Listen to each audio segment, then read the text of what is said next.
சிரிக்கவும் சிந்திக்கவும் கூடிய தெனாலிராமன் கதையின் வரிசையில் இன்னைக்கு என்ன கதை பார்ப்போம் வாங்க.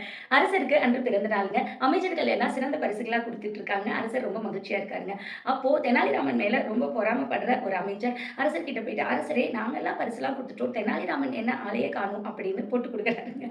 தெனாலிராமன் அரசவையில இல்லாதத அப்போதாங்க அரசர் கவனிக்கிறாருங்க. ரொம்ப நேரம் கழிச்சு தான் தெனாலிராமன் அரசவைக்கு வராருங்க. உடனே அரசர் ரொம்ப கோவமாயிடுறாருங்க. எல்லாரும் பரிசு குடுத்ததுக்கு அப்புறம் கடைசியா வந்திருக்கே தெனாலிராமா அப்படின்னு கேட்கிறாருங்க.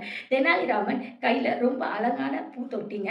அதுல ரொம்ப விதவிதமான வண்ணங்களுடைய பூக்களோட கொண்டு வந்து குடுக்குறாருங்க. ஒரு முறை நம்ம போயிட்டு இருக்கும்போது, "நீங்க இந்த பூக்கள் ரொம்ப அழகா இருக்கு" அப்படின்னு ஒரு தோட்டத்திலேருந்து பார்த்துட்டு சொன்னீங்க அரசரே. நான் இப்போ உங்களுக்காக அங்க போய் அவங்க கிட்ட கேட்டு இந்த மலர்கள வாங்கிட்டு வந்திருக்கேன். உங்களோட தோட்டத்துல இத நீங்க வைக்கணும்னு. இதுதான் என்னோட உங்களுக்கான பிறந்தநாள் பரிசு. இனிய பிறந்தநாள் வாழ்த்துக்கள் அப்படின்னு சொல்லி அரசருக்கு பிறந்தநாள் பரிச குடுத்து வாழ்த்துறாருங்க. அரசர் இப்ப ரொம்ப மகிழ்ச்சி அடையறாருங்க.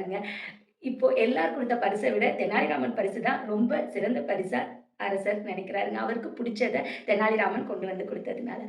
கதையோட நீதிங்க. நம்ம அடுத்தவங்க மேல பொறாமப்படக்கூடாதுங்க. நம்ம எப்பொழுதுமே நல்லவங்களா இருக்கணுங்க. இந்த மாதிரியான சுவாரஸ்யமான நீதி உள்ள கதைகள கேட்க தேவ்ஸ் மணி அப்படிங்கிற யூடியூப் சேனல சப்ஸ்கிரைப் பண்ணிக்கோங்கங்க.